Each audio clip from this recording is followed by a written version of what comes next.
other people come back.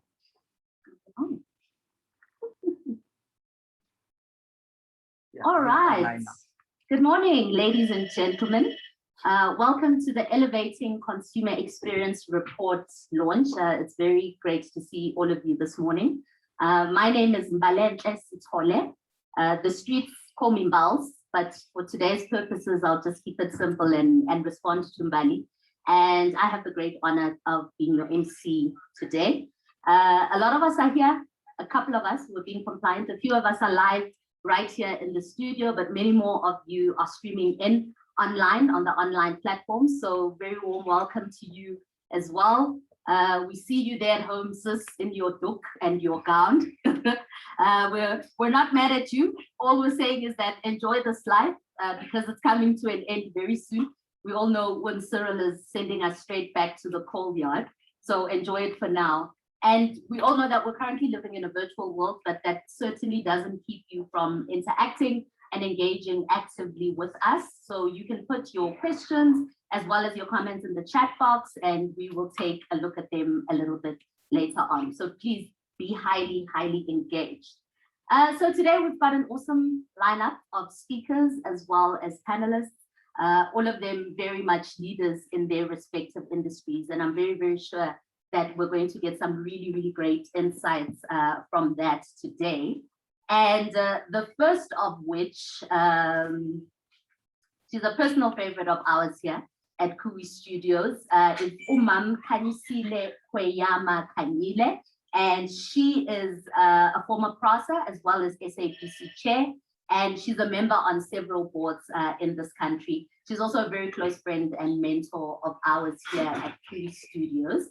And since today we're talking about the effect of lockdown and COVID-19 on all of us as consumers, Umam Kanye is following COVID-19 protocol. So she will be streaming in via Zoom. And we're really, really waiting to hear from her and the insights that she will have for us today. We're just waiting for Umam Kanye to step in. But really a great lineup, a couple of speakers. We've got a really great consumer report that is going to tell us about the effect of COVID-19 and lockdown in the past 18 months on all of us, all of our spending habits, our buying habits, and how we as industry colleagues can respond to those challenges. I'm sure each of you are coming from your different sectors. You also have some really great insights to share with us. So somewhere during the session, we will take some time. We'll do a Q&A for our panelists. So really feel free to share your insights, to make commentary, and to ask some really great questions. I just want to check with our guys if Mami Kanye is ready to go. I believe she is, yes. All right, so without further ado, we welcome Umam Kanisile Kweyama Kanyile. I'll just do a recap for those of you that have just joined us, that she is a former PRASA as well as SABC chair and sits on several boards in this country. Mam Kanye, we're very happy to have you. Welcome, the virtual stage is yours. Thank you, Mbali. Thank you for that welcome. And welcome to everyone who has attended today. It's indeed very exciting. I'm taken back to just a few months ago when COOi Studios launched its first report. And the going up and down, you know, the edits, just making sure that everything was fine. So when Sandiso told me that she's launching yet another report, this just made me realize how much we could take advantage of the times that we are in. I recall on the day that we launched the first report that was really aimed at what you'd call your human resources practitioners. And now it's stepping up to just seeing how the whole world or the whole business world can do during these challenging times. I would be amiss if I don't just marvel at this team from COOi Studios, how they have pulled together and gotten together to meet the challenges of what the COVID-19 and the new normal that we have had to operate in.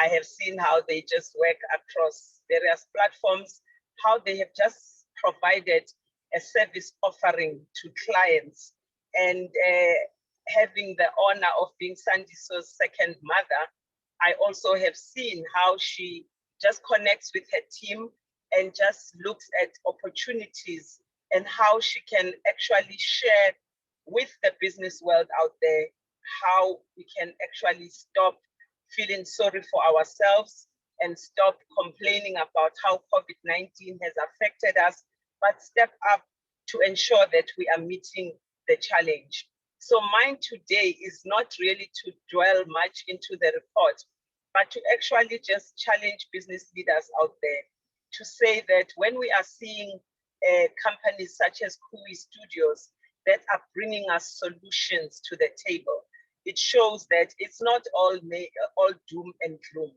that it is possible that we can change the face of business today. We can change how we communicate with each other. We can change, most importantly, how we do business with each other to ensure that we are much more efficient and actually reaching each other in spite of the times that we are faced with. So as part of my welcome, I also just want to say to business colleagues, enjoy the session, enjoy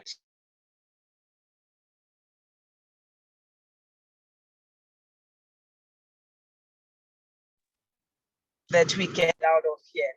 I'm also hoping that there are many young entrepreneurs that are connected on this panel today so that they can also see that you can either sit and be miserable about the joblessness in this country, about how you are not able to meet clients because of the COVID-19 situation, or you can put on your thinking caps and your very intelligent young brains and make sure that you are functioning during this time.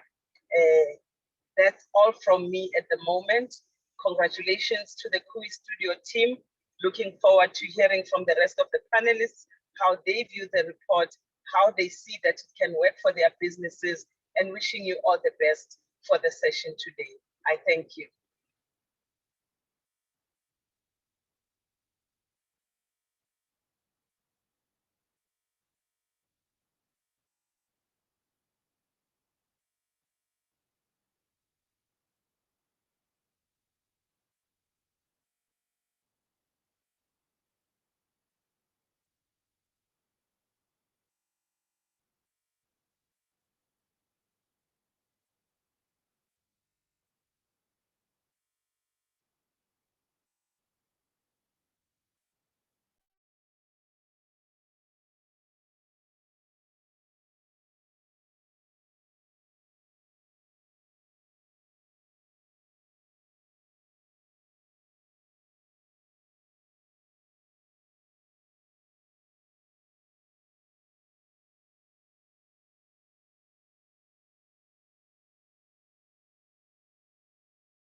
Are presenting today. So, ladies and gentlemen, it gives me really great pleasure to welcome Usandiso Sidisi, who will be presenting the Elevating Consumer Experience Report. Welcome, Sandiso. The stage is yours. Thank you so much.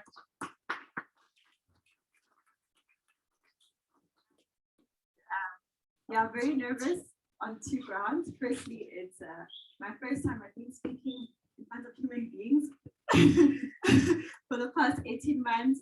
But secondly, I think it's like running a hybrid event and making sure that things happen. I mean, I congratulate people that have done it and can do it in their sleep now. Gosh, it's so stressful. So hopefully everything goes smooth today. But I just want to firstly thank you all for coming here today. It just means so much to me. And although I say it, it probably doesn't feel like I'm very grateful, but just you taking out 2 hours of an hour of your day to join us really means so much to me. And I really appreciate that, because you think we're worth it, because you could have done something else. But the fact that you believe in a small organization like ourselves, everyone at COOi Studios is under the age of 35. I am the oldest. So very soon I'm actually going to have to find another job, because we pride ourselves in being a youth organization. So yeah, so that's us. And also just thanking you for even caring about the consumer experience. You know, you don't have to care, right? I mean, there's people that sell products every day, and they still make money, they still make profits. But the fact that you want to hear how you can actually better the consumer experience speaks to how much you love people, and that's, I think, a very good start. So just as some backdrop of why I wrote this report. So lockdown happened in March last year, 2020. And I remember I started hearing about COVID in December, and I was like, oh gosh, that's like a Chinese thing. They always have some weird things. And then when Cyril said there's lockdown, we're all like, oh no, it's only for moments, 6 weeks down, and then we'll all get back to work, become normal. And look at us today, 19 months later, we're still working remotely. We're still wearing masks. So I think this kind of COVID thing is here to stay. And what I'm hearing as well,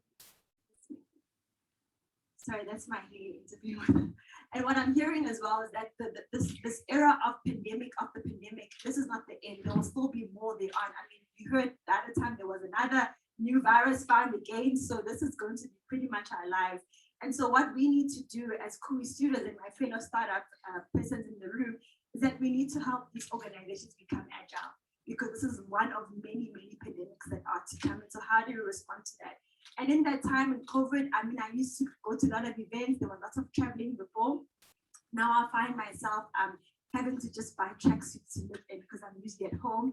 So my fashion aspirations have definitely changed.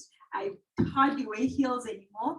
The other thing that I found as well is that I used to go to the grocery store, which is quite a treat, right? Because it's I mean, if you go to the grocery store, even if you've got a shopping list, you end up buying cakes that were not on the shopping list. So, but I appreciate the pandemic now because, you know, when you're on the Checkers 60 or Woolworths, you buy exactly what's on the list. So now I'm able to save money and I don't buy chocolates and other things that I don't really need to eat. So that's the good thing about the pandemic. So I love these supermarket apps. The fact that you can just get your groceries delivered to you in 60 seconds or less. I mean, I think that's absolutely fantastic. And so that's what inspired me to actually write this report. And so if we are shifting how consumers are shopping and consumers are now becoming more online purchases, what does that mean for our supply chains, right? So warehouses are actually built for B2B dispatchment, and now warehouses must now actually be B2C dispatchment. And so how are our consumers actually responding to that? You know, some of them have tried models of taking goods from the warehouse to the shop, then dispersing from the shop directly to the consumer. Some are trying to disperse from the warehouse directly to the consumer. And so how do we help organizations think about what's happening right now? How do they respond? We saw import taxes and tariffs go up highly because of the demand obviously diminished over the years. So already there's a lot of challenges that our consumers are facing, and we need to demystify it and come up with the solutions that are actually going to help them. So I'm going to jump to the boring slides now. So I've spoken a little bit about just the negative impact of the pandemic, just also speaking about just the change in the consumer sector and really what's the impact of the pandemic. You know, one of the things we saw last year, I think everyone was in a frenzy about working from home going forward, right? I think we've pretty much stabilized that. So people are doing the model of checking in now and then, some are not checking in at all.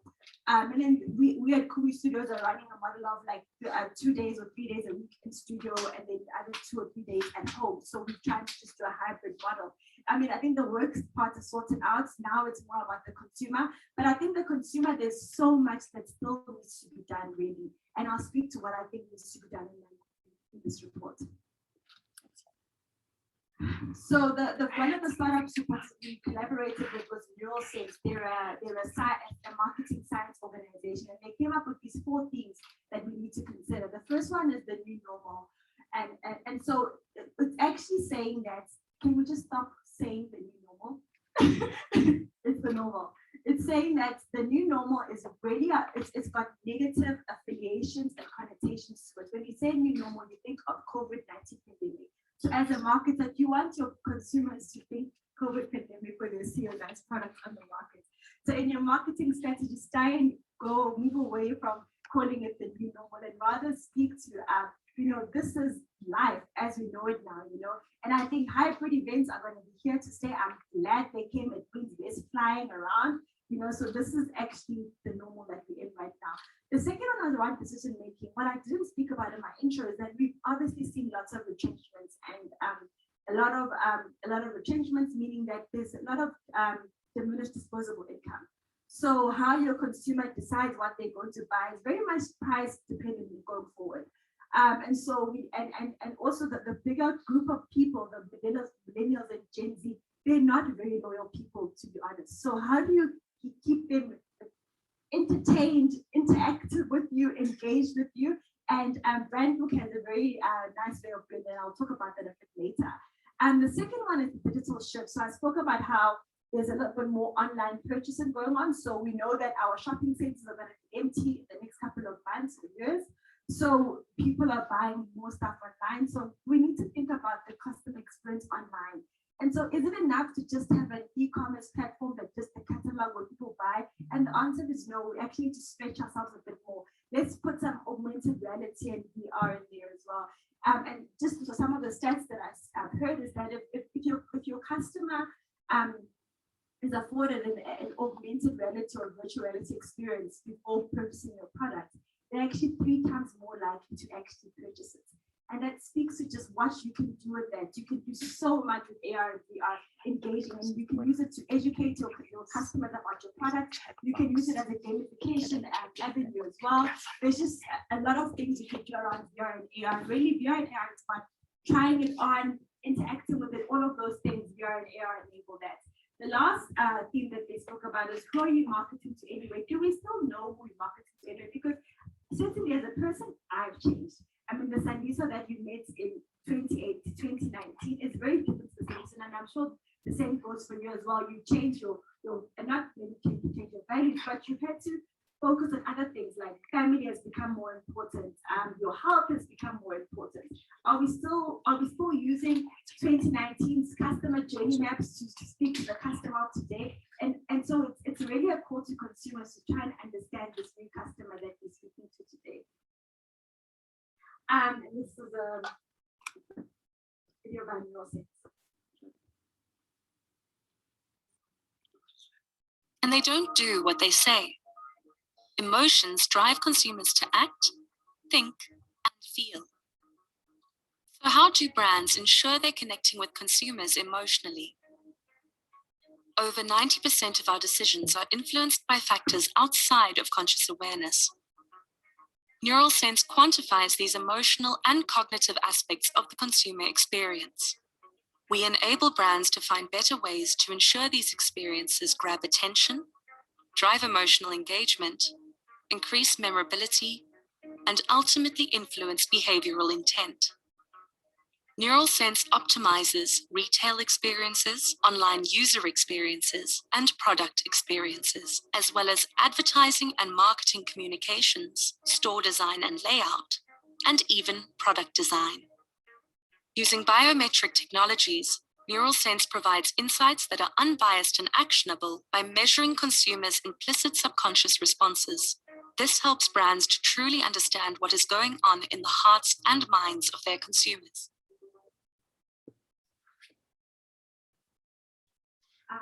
And then I'm moving to the next slide. So this is really around us how we can really personalize the customer experience. And so I've spoken a lot about the customer of today. And so as an organization, there's a trend around collecting data. I hope everyone in this room is collecting data because data is the new gold. And so the stuff you know about your customer, like what are you doing about that?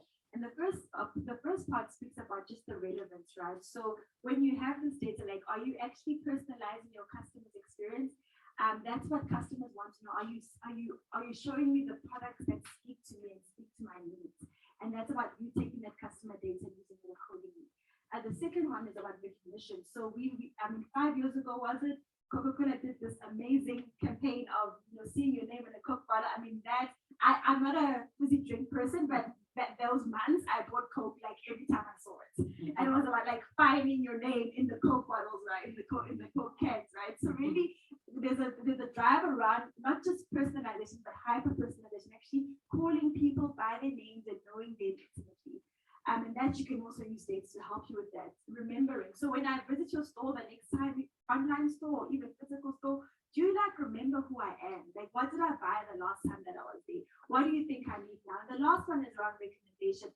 When I bought a pair of shoes, can you advise a dress to buy with that pair of shoes? And so we need to recommend as for our customers as well.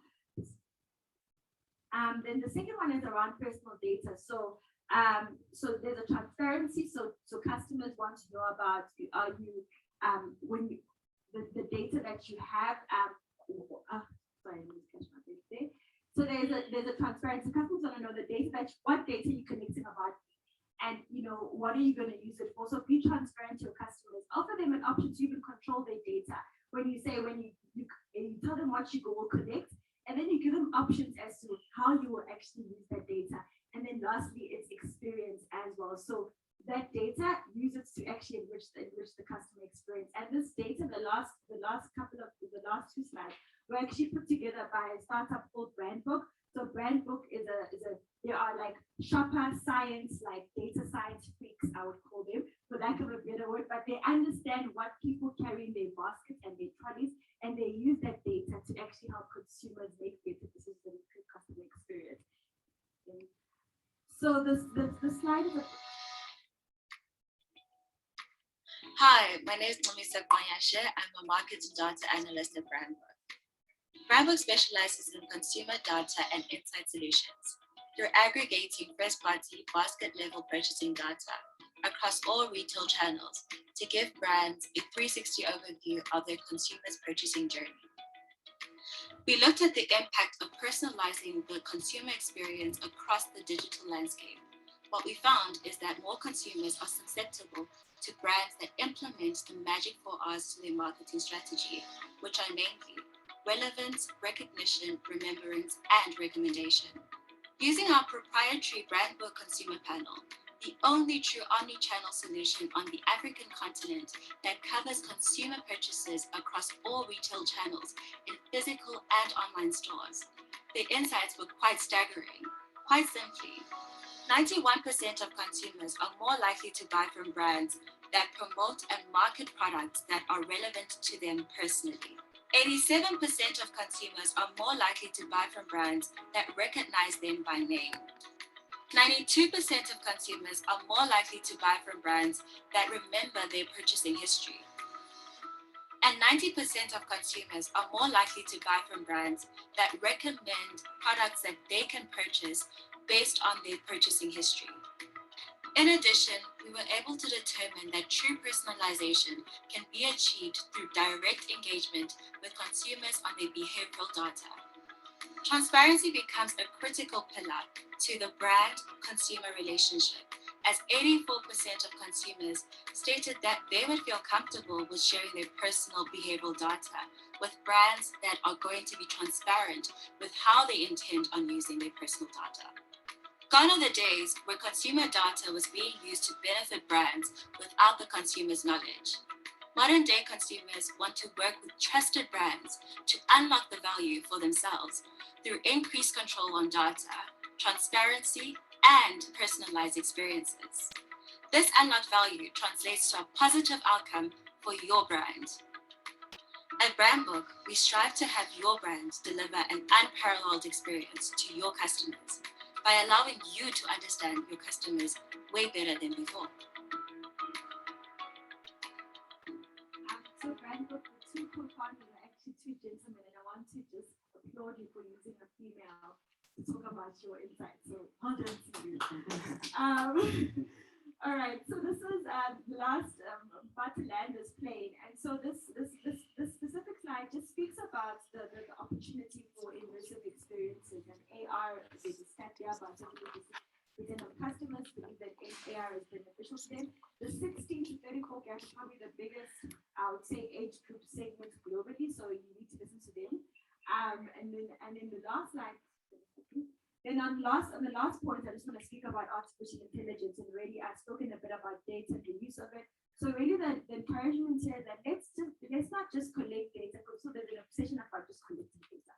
We're not using it, but let's actually collect it. Let's find out some insights from it. Let's use that data to learn about our customers, and then let's start automating that and having a sound AR chain for AI chain for that. So I really encourage organizations to not sleep on the opportunity. I think this pandemic has brought about so many challenges.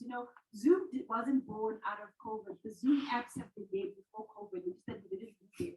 And now that we can, like this thing of seeing people in person, I mean, it's really great to meet in person. I love connecting with human beings, but just having the option. I mean, Kanye, as you saw, she she was actually in her car, and she's actually attending a memorial service, but she was able to be with us for that moment and actually engage with us. And so I think this community is presenting so many opportunities for us, and I think brands must take advantage of that. So that's for me. Thank you so much.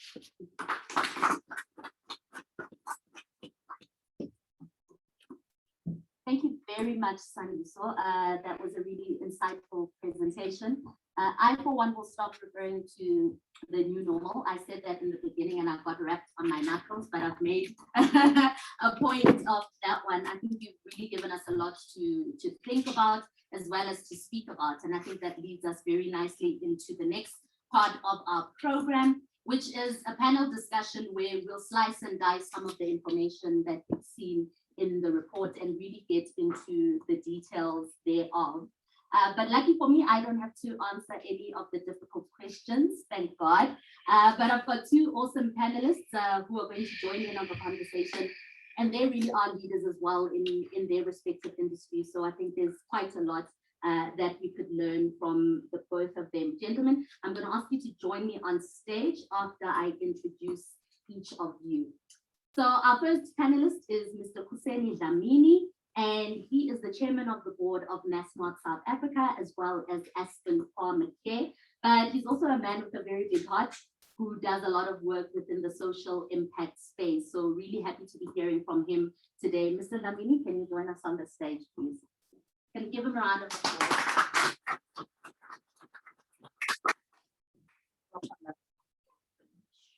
And then our next panelist is Bruno Olivhoek. He is the chairman and managing director of Nestle East and Southern Africa. And his experience goes vast across many, many countries, from Cameroon to Pakistan to Switzerland, and now right here at home in Mzansi. And I'm sure that he has some really, really great insights for us as well. Bruno, welcome onto the stage.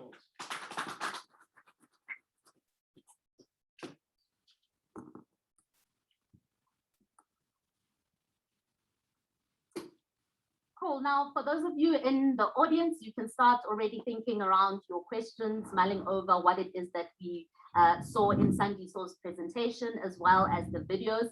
But for those of you that are at home, you're not missing out on the action either. Please put your comments as well as your questions in the chat box, and then we will have a look at them and have a chat later on. So please keep engaging with us.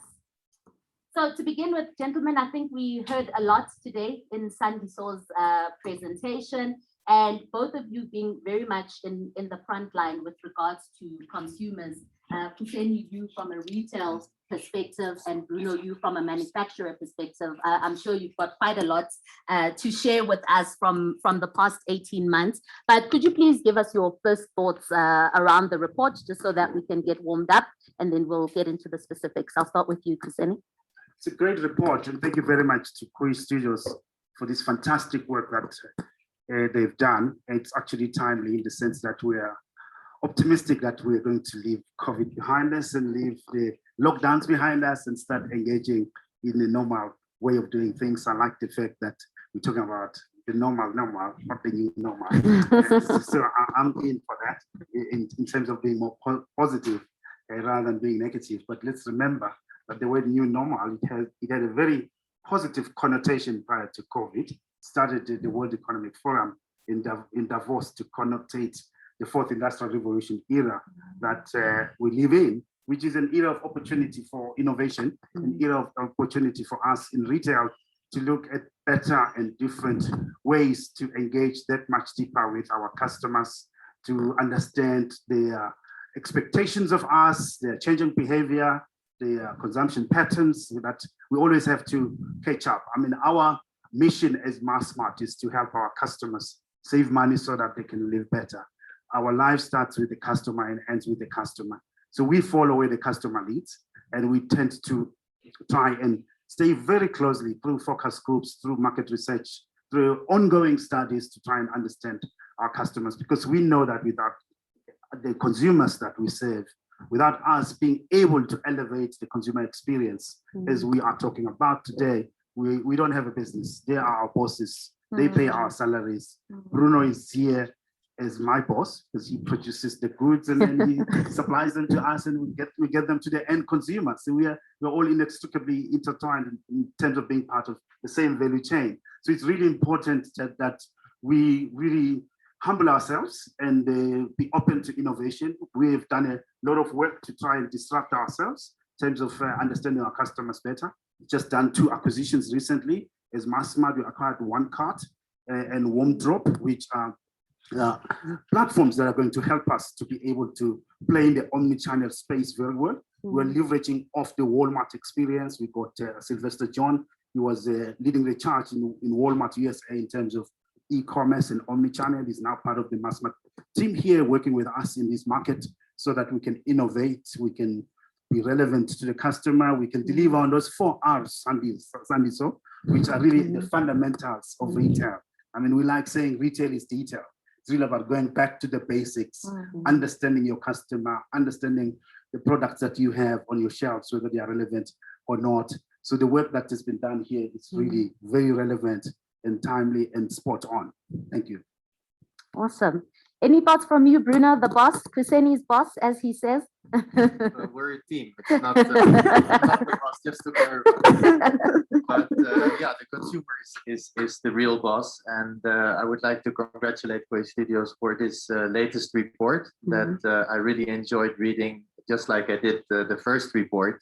I think, again, a report full of relevant information. It's crisp, it's to the point. And what I like is this philosophy that really comes through, which again, same as the first report, that don't be scared by technology and data, and don't see it as an end in itself. It's a means to an end. And that means to an end is obviously to make our lives, all of us, richer and more enjoyable. So that is a philosophy that obviously I also talk about in Nestle itself.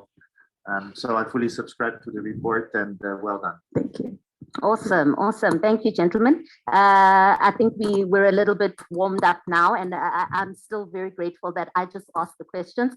I don't have to answer them. Mr. Kuseni, you had a really nice point where you touched about OneCart and how that's going to help you change the way that you do business. Can you share some of your consumer mindset shift observations from the past 19 months and how best we could respond to them? I think that OneCart example is a really a great one around what you've done. But what else have you seen? You are right on the ground within the retail space. Yeah, what we've seen is the acceleration in the speed of rolling out e-commerce. For example, we had plans in our different formats. For those that don't know, Massmart owns the game chain of stores. We own macro stores, the Builders Warehouse, Jumbo Wholesalers, and Cambridge Foods, which we are disposing of now. So we had plans that we'd laid out nicely prior to COVID. But what COVID has done is really to force us to accelerate those plans. I found that 5 years of e-commerce plans were reduced into 3 months. We had to roll out that much faster because we saw a huge spike, a triple-digit spike in e-commerce sales, for example. And in 2020, across the group, we saw a 95% rise in our e-commerce sales. Sure. And that shows that consumers increasingly, they really want convenience, and they also want to save time. Even before COVID, we were starting to realize that our consumers don't just focus on saving money. Some of our customers are time poor.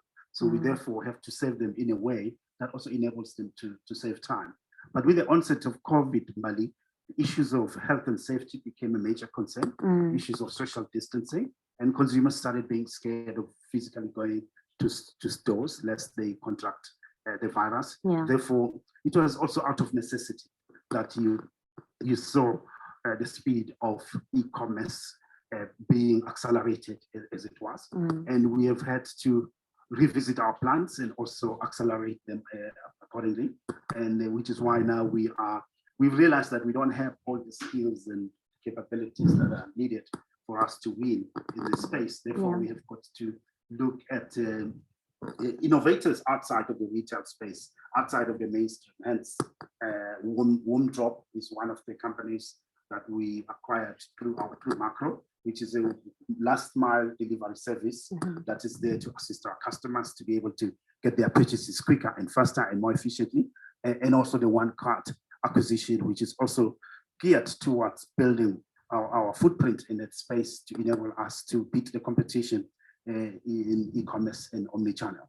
Awesome, awesome. Thank you so much. So a couple of things there, acceleration, agility, we can't do things the same way, and also a bit about, where we're not experts, we need to bring in the guys that are the experts. Thank you so much for that. Bruno, can you maybe tell us how can companies in the consumer goods sector thrive even in uncertain times? Well, I mean, change is the only constant in life, and we have to constantly be mindful of that change and adapt to it accordingly. And indeed, what we've seen throughout the COVID pandemic is that the consumers become much more thoughtful about their purchases. Of course, we have on the one hand the impact of the pandemic that people have less money. And so therefore they have to question again, what are the essentials in life and where do I spend my money? And you've got also the psychological impact of the pandemic, that people are now much more thinking about, strengthening themselves. So safety and nutrition and being healthy is much more important. And obviously that plays to the Nestle portfolio, which is all about tastier and healthier products. So from that position, we are well placed. However, we've seen indeed this e-commerce grow tremendously. I think year on year, we're about 200% growth. So that is not peanuts. And, that brings challenges and opportunities as usual. So from the challenges perspective, of course, the data privacy is now very, very important, and because you've got so much more data, that is something you should not underestimate and get right from the start. And of course also the data security becoming a very important topic. And then from an operational perspective, I would say it's the supply chain challenges that you talked about as well, in terms of now all of a sudden we've got smaller, much more frequent shipments to consumers or our customers. And that means we had to reconfigure also our supply chain. And from the opportunity perspective, I would say it's this enhanced consumer experience. It allows us to innovate, it allows us to add more value to just selling products. And that is very exciting.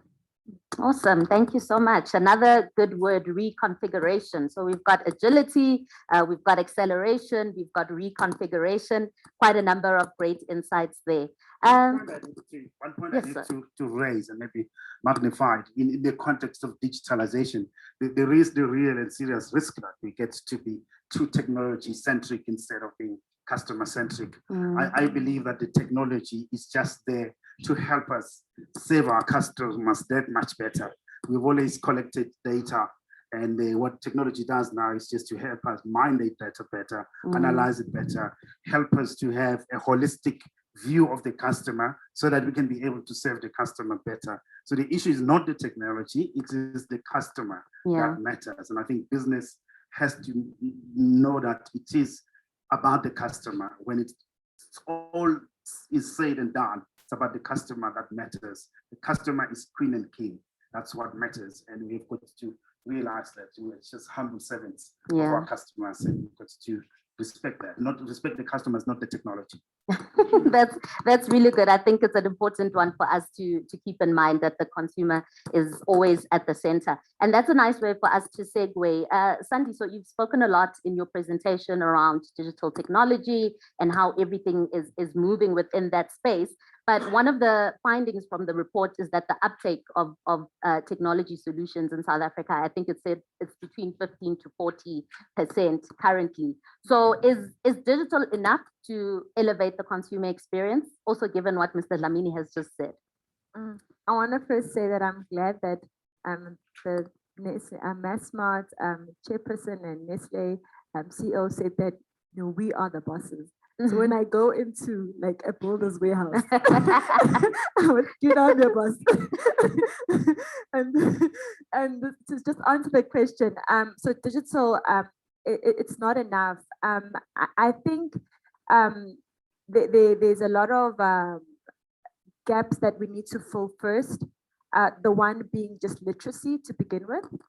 I think the second one, in order for us to have a digitized world, we need infrastructure. I think there's been development. I think COVID, I think there was telcos were investing in that space. So there is some sort of infrastructure going on. So I think we need to tick those boxes first.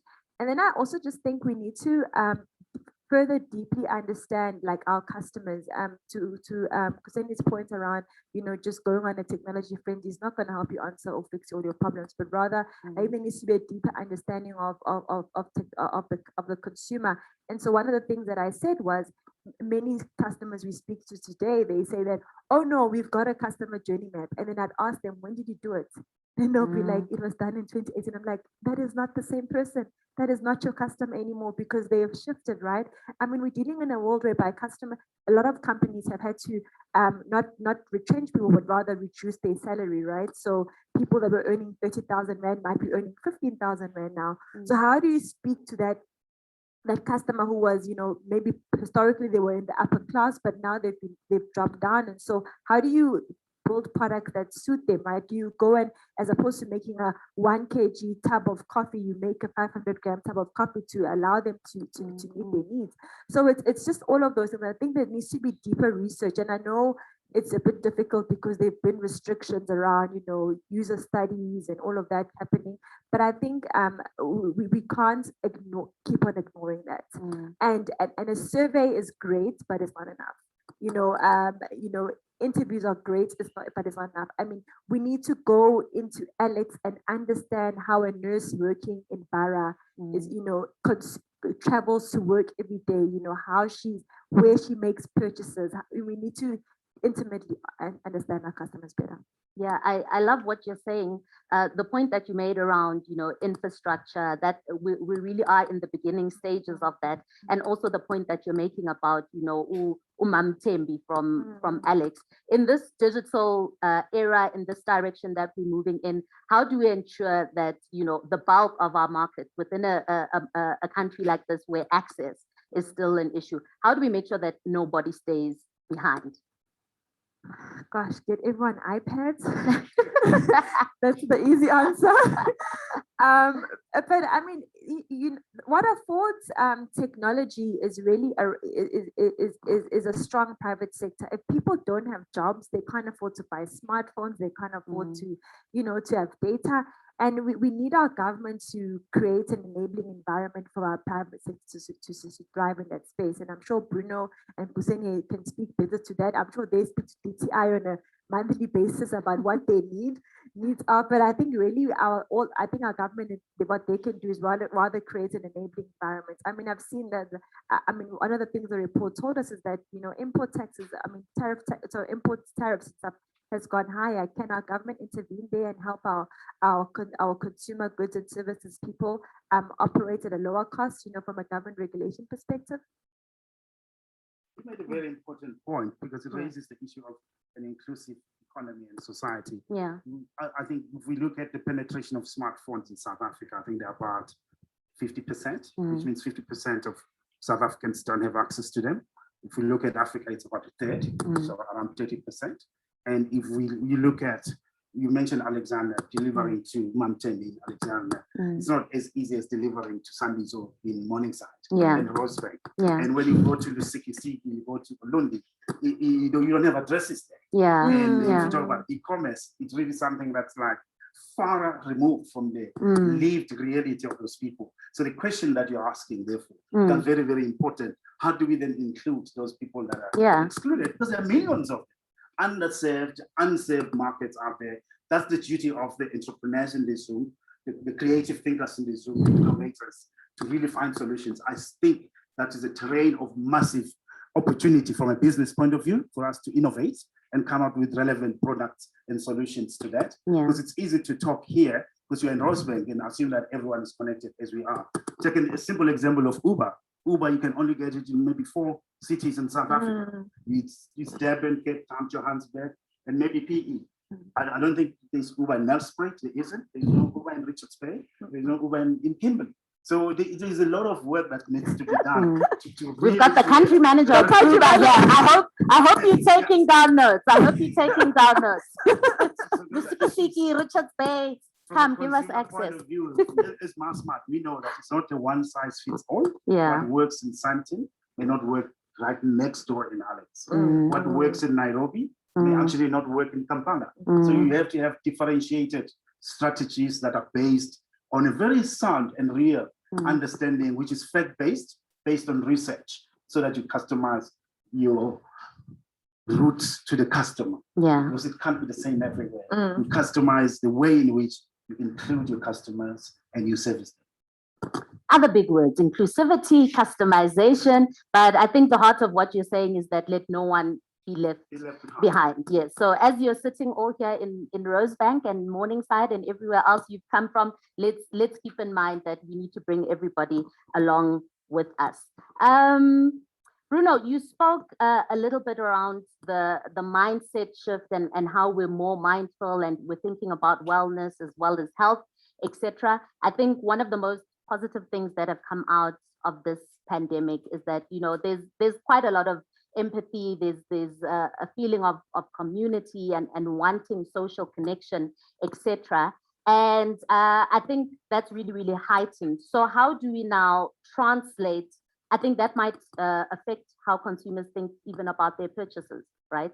If I'm buying something, perhaps during this time where we've all had a little bit of a think, I think about how is this purchase going to affect whether it's my environment, etc. And I think Sandiso also mentioned that the Gen Z and the millennial consumer have sustainability very much at their heart.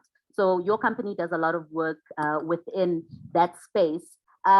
What measures can we take as business in order to stay relevant, but also to provide relevant products and services, but at the same time remain profitable? That's a lot. Yeah. So indeed, I think the world and especially the younger generations are more curious and more conscious than ever before.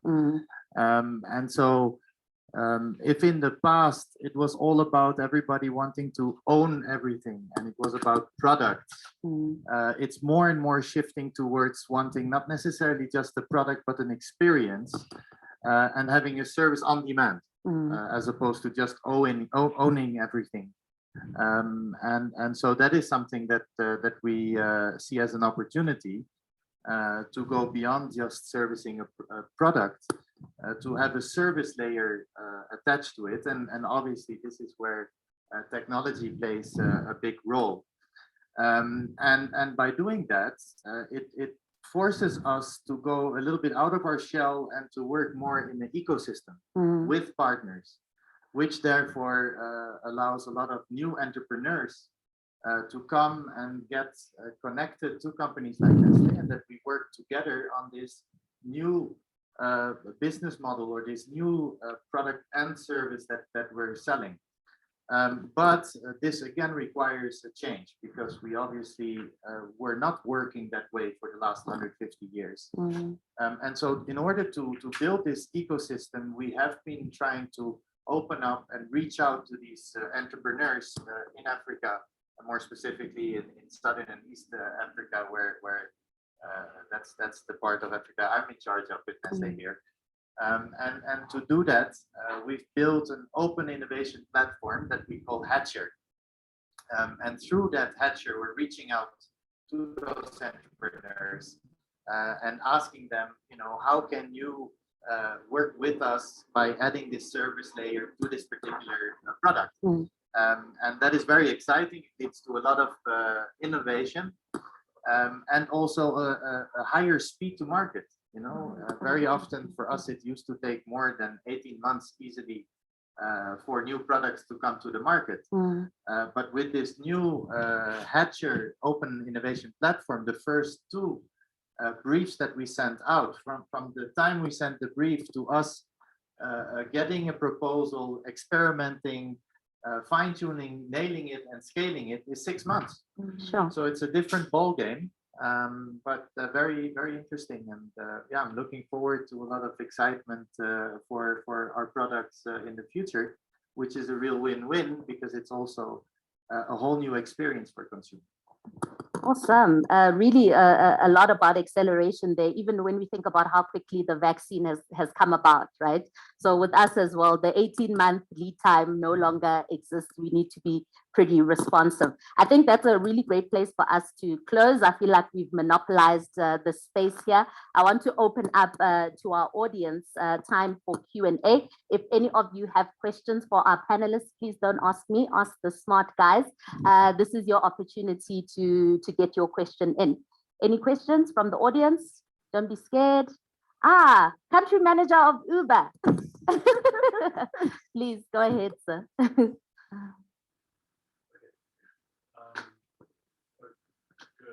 It's fine.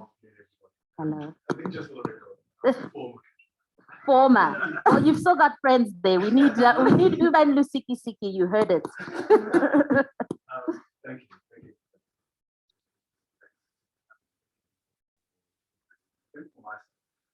But I'd like to sort of understand.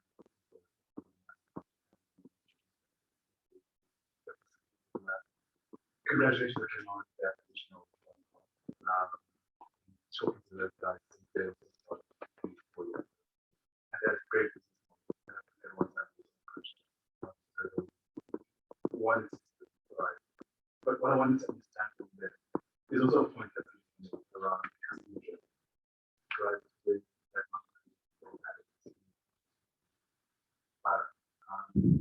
using that actually other than that smart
So if I may just jump in quickly, thank you very much. We're very delighted with One Craft started as a partnership, and they just now gone into what it is, fully fledged part of the Massmart family, very soon to be. So we're excited. The issue about the lower LSM is a very important one. We are well established in that space through Cambridge Foods, through Jumbo Wholesalers, for example.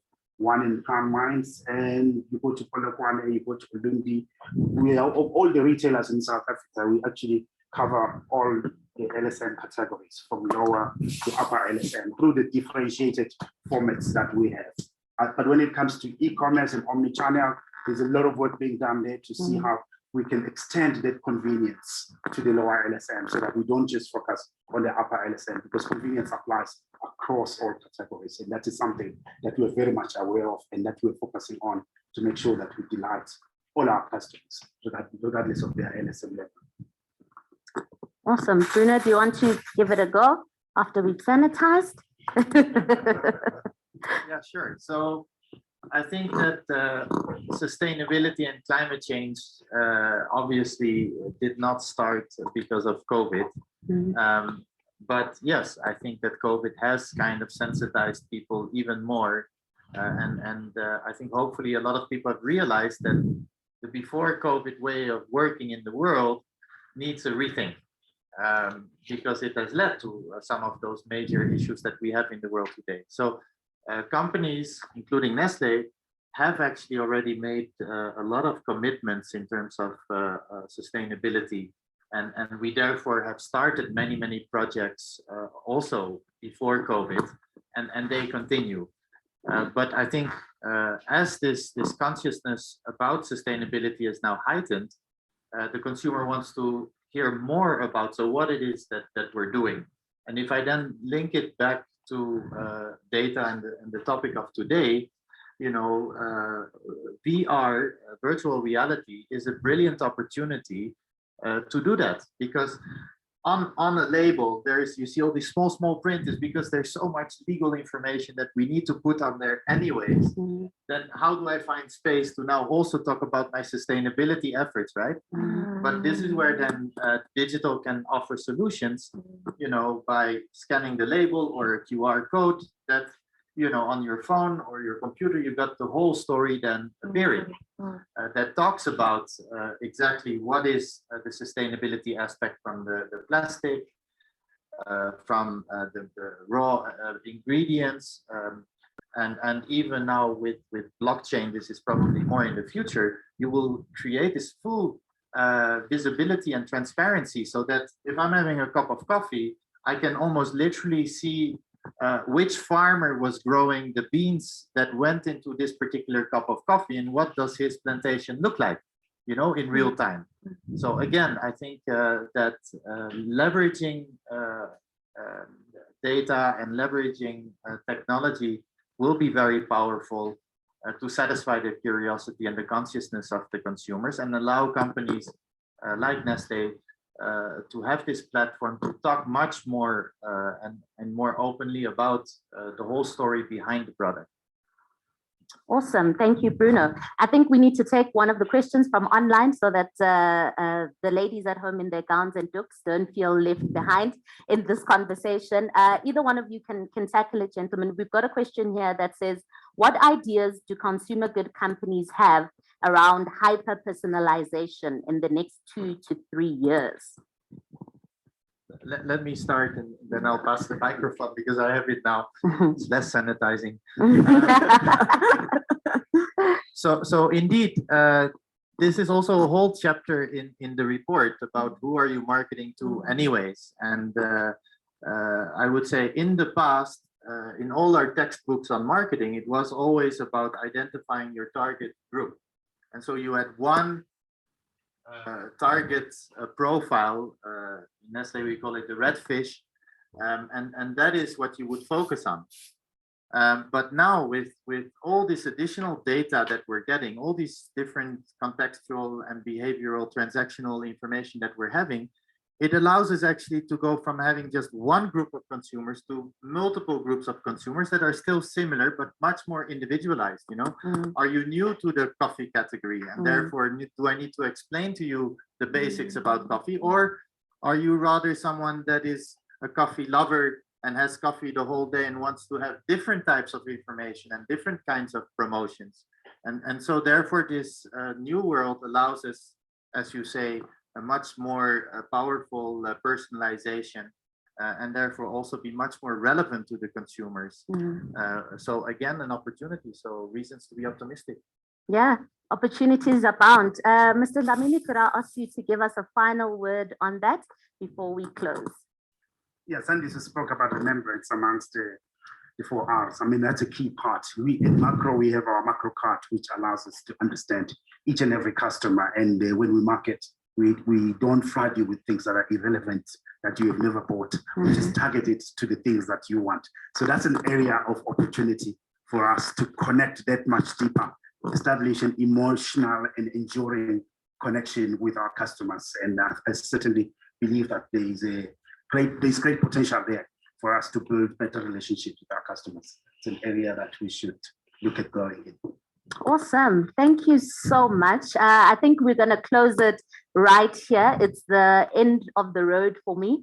Oh, one last question. Let's fit it in. Can I fit it in quickly? One from the audience. 1 minute. Okay, maybe we'll take it offline because we'll still be here. But thank you all so much for your time. It's the end of the road for me. I'll just call my colleague Galebo Khalimibi to do the closing. Sandy, so thank you very much for the opportunities.